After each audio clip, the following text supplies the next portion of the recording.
Subscribe करें और bell दबाएं ताकि कोई खबर रह न जाए।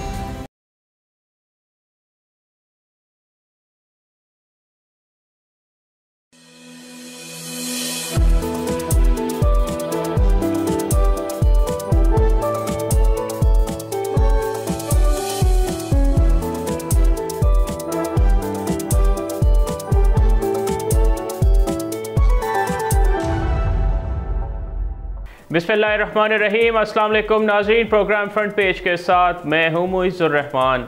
नाज़रीन, बात करते हैं गुज़िश्ता शब सदर डोनाल्ड ट्रंप की तरफ से अनप्रडिक्टेबिलिटी जारी रही जब यकदम उन्होंने आके ऐलान कर दिया कि वो चीन के अलावा बाकी तमाम मार्केट्स पे जो उन्होंने टैरिफ्स लगाए थे उनका निफाज 90 दिन के लिए रोक रहे हैं। और ऑब्वियसली जब इस तरह का एक ऐलान सामने आया तो जिस तेज़ी से मार्केट्स गिरी थी उसी तेज़ी से उन्होंने रीबाउंड किया। गुज़िश्ता शब यूरोपीय आलमी मार्केट्स में ज़बरदस्त तेज़ी देखी गई और जब से कुछ ममालिक पर नए टैरिफ 90 दिन के लिए मौखर किए गए हैं, उन्होंने कहा कि जिन ममालिक ने स्पेशली उन्होंने चीन का जिक्र किया कि चीन पर उन्हें अब टैरिफ से 124% का निफाज रहेगा क्योंकि उसने रिटेलिएट किया और बाकी ममालिक ने नहीं किया।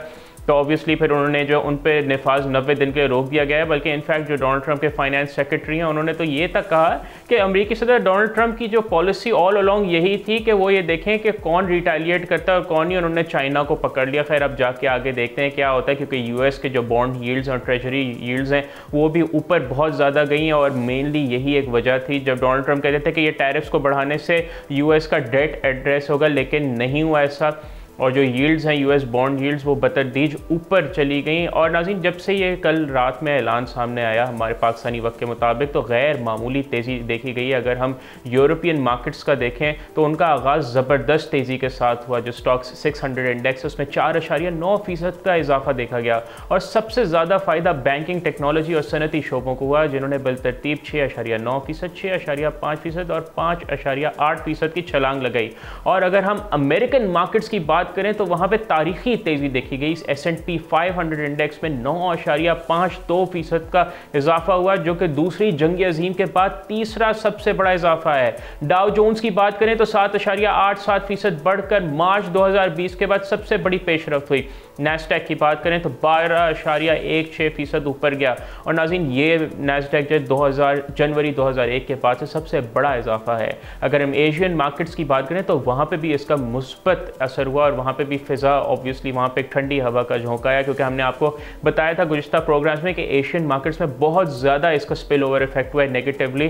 बट अगर निक्की इंडेक्स की बात करें तो वहाँ पे 8.83% की तेज़ी देखी गई और टॉपिक्स इंडेक्स में 7.5% इजाफा रिकॉर्ड किया गया। अमेरिकन सदर डोनाल्ड ट्रंप ने बुध के रोज़ ऐलान किया है कि अमेरिका, मैक्सिको, कनाडा और दीगर ममालिक पर लगाए जाने वाले नए टैरिफ्स को 90 दिन के लिए मौखर कर रहा है। ताहम चीन को उस रियायत से बाहर रखा गया है और नाज़रीन उस पर जैसे हमने आपको बताया 125% तक टैरिफ्स बढ़ा दिए गए हैं। और क्योंकि उसके जवाब में चाइना ने भी अमेरिकन दरामदात पर ड्यूटी का 84% तक बढ़ा दी है। और अगर नाज़रीन इस तमाम सूरत हाल पर मुआशी माहिरीन की राय देखी जाए तो इस पर बात करते हुए डॉयचे बैंक के इकोनॉमिस्ट जॉर्ज सार्वलिस का कहना था कि ट्रंप पुट वापस आ गई है, यानी ट्रम्पिटिज्म, यानी सदर डोनाल्ड ट्रंप मार्केट को गिरने से रोकने की कोशिश कर रहे हैं। लेकिन उन्होंने खबरदार किया कि चाहे टैरिफ मुस्तकिल तौर पर ख़त्म भी हो जाएं तो पॉलिसी की गैर यकीनी सूरत हाल मईशत को नुकसान पहुंचा चुकी है।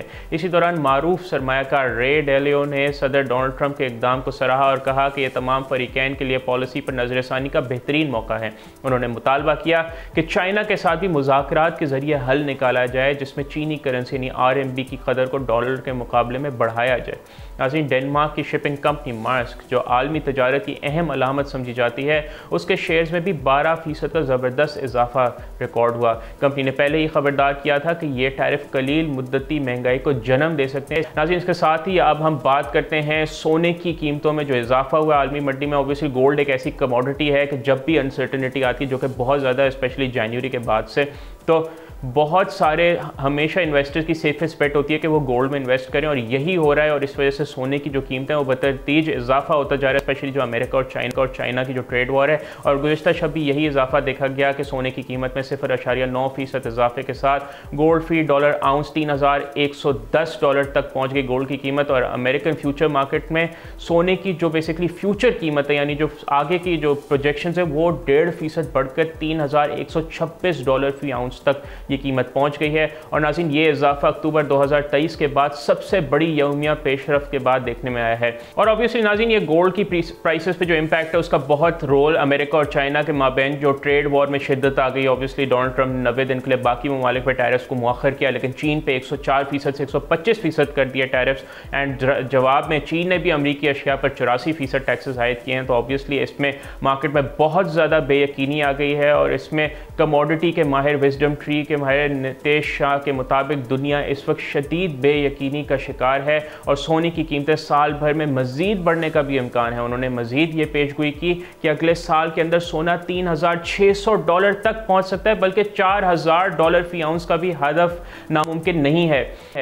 फेडरल रिजर्व की पॉलिसी पर अगर हम नज़र डालें तो जो FED है, जो इसे हमारे यहाँ स्टेट बैंक ऑफ पाकिस्तान होता है, जो मॉनेटरी पॉलिसी बनाता है, इस तरह अमेरिका की पॉलिसी और जो पूरी दुनिया पे उसका इम्पैक्ट आता है। जो FED की जो मीटिंग है उसके मिनट्स के मुताबिक पॉलिसी साजों को महंगाई और मुआशी सुस्तरफी दोनों पर तशवीश है। मुस्तकबिल में FED को मुश्किल फैसले करने पड़ सकते हैं। अगर हम अमरीकी शरह सूद की तवक्कुआत देखें तो सरमायाकार अमरीकी अफरात-ए-ज़र यानी CPI अगर हम देखें, अमेरिकन इन्फ्लेशन, उसके आदाद व शुमार पर नज़र रखे हुए हैं ऑब्जर्वर्स। और मार्केट में इस वक्त नाज़रीन साल के आखिर तक FED के 84 बेसिस पॉइंट तक शरह सूद में कमी की तवक्को की जा रही है। एंड जैसे कि हमने आपको बताया कि सोना एक महफूज बेट है, और हमेशा जब भी जोग्राफियाई और मुआशी गैर यकीनी सूरत हाल पैदा होती है तो सरमायाकार सोने के अंदर इन्वेस्टमेंट को महफूज तस्वर करते हैं। रवां साल अब तक सोने की कीमत में 18% से ज़ायद इजाफा हो चुका है। आपने पाकिस्तान भी देखा होगा, सोना फी तोला कीमत 3,20,000 से भी तजावुज़ की। और नाज़रीन, अगर हम दीगर जो कमोडिटीज़ हैं उनकी देखी जाए हाल, तो अगर हम चांदी को देखें तो चांदी की कीमत में 0.4% की कमी हुई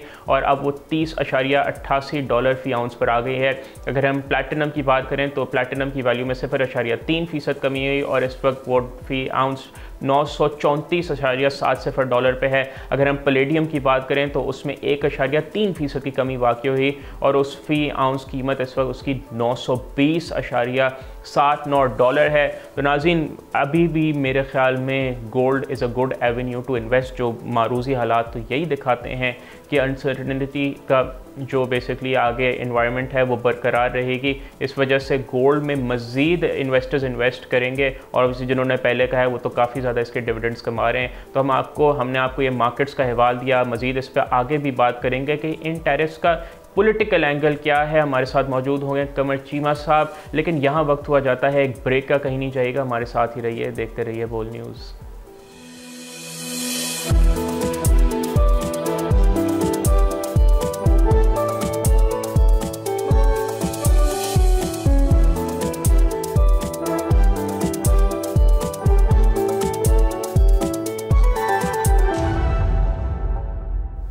नाज़रीन, welcome back to front page. Break से पहले हमने आपको पूरी दुनिया में मार्केट्स का हवाल बताया और ऑब्वियसली आपको गोल्ड प्राइसेस के बारे में बताया कि दुनिया मुआशी एतबार से किस डायरेक्शन में बढ़ रही है। अब नाज़रीन हम बात करते हैं कि ये जो इसका जो पॉलिटिकल एंगल क्या है और इसमें पाकिस्तान का क्या स्टैंड पॉइंट से पाकिस्तान क्या कर सकता है। इस हवाले से हमने दावत दी है डॉक्टर कमर चीमा को। माहिर बैनुल अक़वामी उमूर हैं, बहुत मुस्तनद राय रखते हैं। बहुत शुक्रिया कमर चीमा साहब, आपने हमें ज्वाइन किया आज। जी, thank you very much. Thank you Qamar Cheema साहब, सबसे पहले तो आपसे पहला क्वेश्चन यही है कि हम जब डोनाल्ड ट्रंप इलेक्ट होके भी आए थे नवंबर में, तब भी आपसे गुफ्तगू हुई थी और उसके बाद भी आपसे गुफ्तगू होती रही। ये इतने हेव आयर मोमेंट्स, चाहे आप देखें मार्केट में या तो पूरा हफ्ता $6 ट्रिलियन वाइप आउट हो गए, फिर एक ट्रंप के साहब के तरफ से एक ऐलान आया और कल रात वर्ल्ड वॉर 3 के बाद से तीसरा सबसे बड़ा इजाफा देखा गया S&P 500 में। ये चल क्या रहा है डोनाल्ड ट्रंप साहब की पॉलिसीज़ के हवाले से? देखिए, पहली बात तो ये है कि आपको एक चीज़ समझनी होगी कि अमरीकी सदर डोनाल्ड ट्रंप, उनको पता है कि उनके पास सिर्फ ये 4 साल हैं तो वो सब कुछ वो करना चाहते हैं जिसमें वो समझते हैं कि वो अपने आप को एक आउटस्टैंडिंग प्रेसिडेंट, एक ऐसा प्रेसिडेंट जिसने अमेरिका की नई फाउंडेशन रखी है, अमेरिका को दुनिया एक नए लेंस से देखे, ये बेसिकली तो उनके, और वो अपनी एक लेगेसी छोड़ना चाहते हैं। सो ये एक उनका माइंड सेट है। पहली बात तो ये हो गई। दूसरी बात ये है कि फॉर एग्जांपल वो समझते हैं कि अमेरिका की जो स्ट्रेंथ है वो इस चीज़ में है कि हम दुनिया की सबसे बड़ी मार्केट हैं, हम कोई $3 ट्रिलियन की प्रोडक्ट्स इंपोर्ट करते हैं, तो पूरी दुनिया को हमारी ज़रूरत है, बिकॉज उनको वो $3 ट्रिलियन चाहिए। एंड ओवरनाइट मार्केट शिफ्ट करना, नई मार्केट्स ढूंढना बड़ा मुश्किल काम है। सो इसीलिए उन्होंने क्या किया कि उन्होंने पहले लोगों को ये जो टैरिफ वॉर्स के बारे में जब बात चली, तो उन्होंने अभी जो 90 डेज का मोरेटोरियम लगाया है कि हाँ हम आपसे नेगोशिएट करना चाहते हैं, जो हमसे बात करेंगे, तो वो बेसिकली अपनी टर्म्स एंड कंडीशन पे समझते हैं कि हमें बात करनी चाहिए। बड़ी तनकीद उनके ऊपर हो रही है, लेकिन वो समझते हैं कि यही एक अच्छा तरीका है। और गो के अमेरिका के अंदर बहुत सारी कंपनियों को स्टॉक उड़ गए।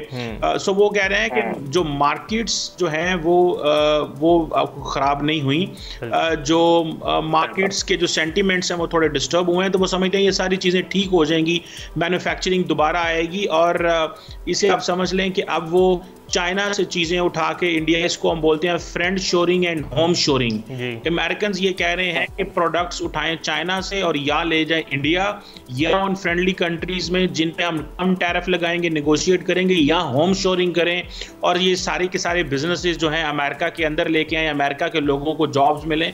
सो उनका माइंडसेट तो इस चीज़ में है, जिस चीज़ में बहुत सारे लोगों के लिए ये एक नई चीज़ है, समझ नहीं आ रही, लेकिन वो समझ रहे हैं कि हमारे पास इतने रिसोर्सेज हैं। जैसे फॉर एग्जांपल आज अगर देखें तो सिर्फ आज एप्पल ने तकरीबन 600 टन जो आईफोन है वो इंडिया से उठाया है, ताकि जो टैरिफ जो ट्रम्प के टैरिफ है उससे मुतासर ना हो, क्योंकि एप्पल का स्टॉक तकरीबन $325 अरब का जो है वो उड़ गया। तो ये चीज़ें वो देख रहे हैं कि friend shoring and near shoring जो है उसको तकवीयत मिलेगी, चाइना को मजीद कमज़ोर करना है ये मकसद है, और बाकी दुनिया के तमाम ममालिक के साथ रीनिगोशिएट करना है नई अमेरिकन टर्म्स के ऊपर। वो एक नई बुनियाद रखना चाहते हैं अमेरिका की। आपने अभी चीन का जिक्र किया। अब कल अमेरिकन जो सेक्रेटरी फॉर फाइनेंस हैं, secretary of state for finance, उन्होंने कहा कि अमेरिकन प्रेसिडेंट डोनाल्ड ट्रंप की ऑल अलोंग स्ट्रैटेजी ही यही थी कि हम चाइना को बेट करें, और चाइना ने हम पे रिटेलिएटरी टैरिफ्स लगा के वो हमारे झांसे में फंस गया, और हमने अब सिर्फ चाइना को पकड़ लिया और बाकी मार्केट्स को देखें हमने जो एक 90 डेज़ का हमने मॉरेटोरियम दे दिया है। डू यू रियली थिंक कि चीन को अमेरिका उस तरह से बिल्कुल एक साइड लाइन कर सकता है या बैकफुट पे धकेल सकता है? क्योंकि China I think global supply chain में जो चाइना को एक फुटप्रिंट स्प्रेड हो गया, आई थिंक वो इतने कम टाइम में इतना ज़बरदस्त तरीके से फुटप्रिंट स्प्रेड हुआ है, अब उसको किस तरह अमेरिका कम कर सकता है? जो देखिए, अमेरिका को अपनी मार्केट की हद तक गर्ज है। मेरा ख्याल है आज भी चाइना जो है वो $700-800 अरब की जो एक्सपोर्ट आई थिंक करता है अमेरिका में, तो वो समझते हैं कि हम इस चीज़ को मुतासर कर सकते हैं। लेकिन चाइनीज़ मार्केट भी जो है वो मजबूत मार्केट है। उन्होंने भी इसीलिए रिटेलिएट किया है, बिकॉज उनको पता ये इस चीज़ का अंदाज़ा हुआ है कि चाइना की जो पावर है उसको मैयर करने लगी है इंटरनेशनल कम्युनिटी, क्योंकि अमेरिका कहता है कि हम मिलिटरीली चाइना से नहीं लड़ेंगे, हम स्ट्रेटेजिक कंपटीशन क्यों करें, हम क्यों दुनिया में और मुल्कों को एम्पावर करें, हम क्यों दुनिया में इंडिया और साउथ एशिया पैसिफिक के अंदर मुल्कों को, फौजों को असला दें और अपना पैसा लगाएं, हम इकोनॉमिकली अपने आप को मजबूत करें, चाइना को आउट स्मार्ट करें। तो वो ये करना चाह रहे हैं। सो लार्जली $600-700-800 अरब का एक इशू होगा। तो चाइनीज़ मेरा ख्याल है 2-3 साल, तो अगर खुदा ना वो अगर सिचुएशन ऐसी पैदा होती है उनके मुल्क के लिए, तो 2-3 साल में अपनी नई मार्केट ढूंढ लेंगे, अमेरिका से भी रीनिगोशिएट करेंगे। क्योंकि आप देखें डोनाल्ड ट्रंप भी तो बार बार टैरिफ लगा के पीछे हटते हैं, तो उनको भी खर्चा है। बिजनेसमैन की तरह आई थिंक मामला के आओ हमसे निगोशिएट करो। यूरोपीय यूनियन ने तो आई थिंक इस मामले को काफ़ी कहा कि हम पहले निगोशिएशंस की तरफ जाएंगे और फिर रहा कमर चीमा साहब। ऑब्वियसली अब अगर हम पाकिस्तान के स्टैंड पॉइंट से अगर हम सोचते हैं, चीन हमारा ऑल वेदर फ्रेंड है और अमेरिका हमारा हिस्टोरिकली बहुत बड़ा स्ट्रेटेजिक अलाय रहा है over the years. How can we gauge through this situation अगर हम पाकिस्तान की बात करें? देखिए, पहली बात तो ये है कि पाकिस्तान को तो हमें तो फ़ायदा ही रहा है अमेरिका से। हम तो चलो जितनी भी हमारी 6, 7, 8 अरब डॉलर की एक्सपोर्ट है, और बीच में 3, 4 अरब डॉलर, चलो ये टेक्सटाइल की, ये एक बड़ी चीज़ है। बाकी तो हमारी चीज़ें चलती रहेंगी। सवाल ये पैदा होता है कि हम भी निगोशिएट करना चाहते हैं, डायलॉग करना चाहते हैं, और अमेरिका शुरू से हमारी मदद करता रहा है कि ये मुल्क दहशतगर्दी से मुतासर रहा है। तो हमें बांग्लादेश, इंडिया, वियतनाम, इस तरह की जो मार्केट्स हैं उसके हवाले से हमें एक इजी एक्सेस दी गई है अमेरिकन मार्केट में। अब जारी बात है हमें एक कंपटीशन में जाना पड़ेगा, पहली बात तो ये है। और मेरा ख्याल है कंपटीशन अच्छा होता है। हमारी भी हुकूमत ने बिजनेस कम्युनिटी को बहुत ज़्यादा पैम्पर करके रखा हुआ है, और हमें कंपटीशन करना नहीं आता। हमें ये पता है कि जी यूरोप के पास जाएंगे GSP प्लस स्टेटस मिलेगा, अच्छे हमारी जो एक्सपोर्ट होंगी। अमेरिका के पास जाएंगे, वहाँ पे भी कोई प्रेफर्ड हमें कवानीन के तहत जो है वो एक्सपोर्ट हो जाती हैं। सो हम जब जारी बात है निगोशिएट करेंगे, और कहीं ना कहीं पे जहाँ पे उनको हम बहुत सारी चीज़ें एक्सेस दे सकते हैं, जैसे हमें वो बहुत सारी कॉटन बेचते हैं, कॉर्न बेचते हैं। अभी हाल ही में एक डेलीगेशन भी अमेरिका से आया हुआ था, तो वो इस हवाले से हमसे बात कर रहे हैं। सो उम्मीद ये है कि हम निगोशिएट करेंगे और अच्छी टर्म्स एंड कंडीशन पे चीज़ें होंगी। और पिछली हुकूमत में भी जब ये PDM 1 हुकूमत थी, तो तब भी उस वक्त जो नवीद कमर साहब अमेरिका गए थे, तीफा के एग्रीमेंट हुआ था अमेरिका के साथ। सो अच्छे इकोनॉमिक था, इंगेजमेंट रही। अब हमें दोबारा निगोशिएट करना पड़ेगा, उसके लिए तैयारी करनी पड़ेगी। और मेरा ख्याल है ये हमें 90 दिन की स्पेस तो मिल गई है, एंड लेट्स सी कि अब हम कैसे उनके साथ निगोशिएट। कमर चीफ साहब, पाकिस्तान वो पहला मुल्क है जिनका उन्होंने ऐलान शुक्रिया अदा किया। फिर अभी मार्को रूबियो का, अभी हमारे जो डिप्टी वज़ीर आज़म हैं एंड वज़ीर ख़ारजा इसहाक़ डार साहब हैं, उनसे इंटरेक्शन हुआ, और उनसे जो ट्रेड के मामला पे भी बात हुई, अफ़गानिस्तान के मामले पे भी बात हुई। फिर अभी एरिक मायर साहब हैं जो कि सीनियर ब्यूरो ऑफिशियल हैं for bureau of south and central affairs, वो भी इस वक्त पाकिस्तान के दौरे पर आपने अभी जिक्र भी किया। तो आप अगर इन तमाम चीज़ों को जोड़ें तो हम पाकिस्तान और अमेरिका के ताल्लुकात किस तरफ जाते हुए देखते हैं? क्या हमें उम्मीद करनी चाहिए कि जिस तरह अभी माइनिंग के हवाले से बात हुई, अभी बड़ी ज़बरदस्त एक माइनिंग कॉन्फ्रेंस भी हुई, कि हम अमेरिका कि हमें क्या, आपको कोई उम्मीद नज़र आती है कि अमेरिका हमें सिक्योरिटी लेंस से बढ़ के एक ट्रेड पार्टनर के तौर पर भी देखे? देखिए, ये तो हमें देखना है कि हम कैसे अमेरिका को अपने हक में शेप कर सकते हैं। पहली बात तो आप देखें, आपको इस चीज़ को समझना होगा कि इतने सालों के अंदर हम चाइना की मार्केट जो कि हमारे लिए एक्सेसिबल है, क्यों हम ट्रेड नहीं बढ़ा सके? टर्की, दुनिया की बहुत सारी मार्केट्स के साथ हम ट्रेड नहीं बढ़ा सके जहां पे हमें स्पेस मिल सकती है। पहली बात तो ये हो गई। दूसरी बात इसमें थोड़ी समझने वाली ये है कि अमेरिका के साथ हमने ये जो पार्टनरशिप सिक्योरिटी से बिजनेस में कन्वर्ट करनी है, हमें तो ये पिछले 15-18 साल 20 साल में बड़ा मौका था, लेकिन हम नहीं कर सके। ये भी हमें एट होम भी थोड़ा स्टडी करना चाहिए कि हम जब ये देखते हैं कि जी इकोनॉमिक पार्टनरशिप चाहिए, तो ये प्रॉब्लम कहाँ से आ रही है? ये प्रॉब्लम जारी बात है हमारी साइड से है। हम उस मार्केट को एक्सप्लॉइट नहीं कर पा रहे, हम वहाँ पे चीज़ें, प्रोडक्ट नहीं एक्सपोर्ट कर सके। हम एक एग्रेरियन इकोनॉमी है, लेकिन कॉटन हम अमेरिका से इंपोर्ट करते हैं। तो बहुत सारी चीज़ें हमें करने की ज़रूरत है। फिर देन आप देखें सर्विसेज सेक्टर है, देन इंडिया की और चाइना की, अमेरिका की मेरा ख्याल है बायलैटरल ट्रेड को $190 अरब है, गुड्स ट्रेड $130 अरब है, 50-60 अरब की तो सर्विसेज की वो मत से कमा रहे हैं। तो हमें ये सर्विसेज सेक्टर में वेयर डू वी स्टैंड? सो मेरा ख्याल है कि हमारे लिए अपॉर्चुनिटीज़ मौजूद हैं। हमें अमेरिका एक्सेस देने को भी तैयार था। हमारे जब as a war against terrorism में हम जब उनके पार्टनर थे, अभी भी सिक्योरिटी पार्टनरशिप हमारी मौजूद है, लेकिन हम शायद उसका फ़ायदा नहीं उठा रहे जिस तरह इंडिया चाइना से फ़ायदा उठा रहा है। $125 अरब की ट्रेड है, हम क्यों नहीं? हम तो चाइना का फ़ायदा उस तरह नहीं उठा सके, हालांकि हमारे free trade agreement MFN status दिए हुए हैं, इसके बावजूद हम उस मार्केट से उस तरह चीज़ें नहीं कर सके। सो मेरा ख्याल है कि at the end of the day हमें खुद देखना है कि कैसे we can make things better with the American, जिससे हमारा बिजनेसमैन जो है वो बिल्कुल, बहुत आई थिंक मेहनत की बहुत ज़्यादा ज़रूरत है। बहुत शुक्रिया कमर चीमा साहब, आपने अपनी मुस्तनद राय का इजहार किया और बड़े मुतअद्दिल अंदाज में आपने गुफ्तगू की। तो नाज़रीन, obviously a lot needs to be done. Uncertainty बहुत ज़्यादा है ग्लोबली, और मार्केट्स जितनी तेज़ी से नीचे गिरती हैं उतनी तेज़ी से ऊपर भी आ रही हैं। दुनिया को इस वक्त स्टेबिलिटी की ज़रूरत है। पाकिस्तान एज अ अगर हम पाकिस्तान के स्टैंड पॉइंट से देखें तो we also have to do a lot, ताकि हम इस सिचुएशन का कहीं ना कहीं फ़ायदा भी ज़रूर उठा सकें, क्योंकि हमारे लिए मौक़े ज़रूर मौजूद हैं। नाज़रीन, इन तमाम हवालों से हम मज़ीद भी गुफ्तगू करेंगे, लेकिन हमारे शो का वक्त हुआ जाता है ख़त्म। आपसे इंशाल्लाह मुलाकात होगी अगले हफ्ते।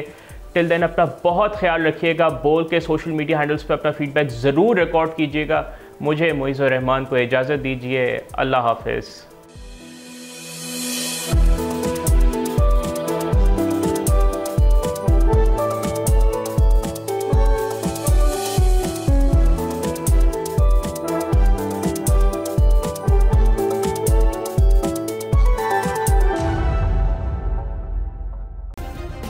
सब्सक्राइब करें और बेल दबाएं ताकि कोई खबर रह न जाए।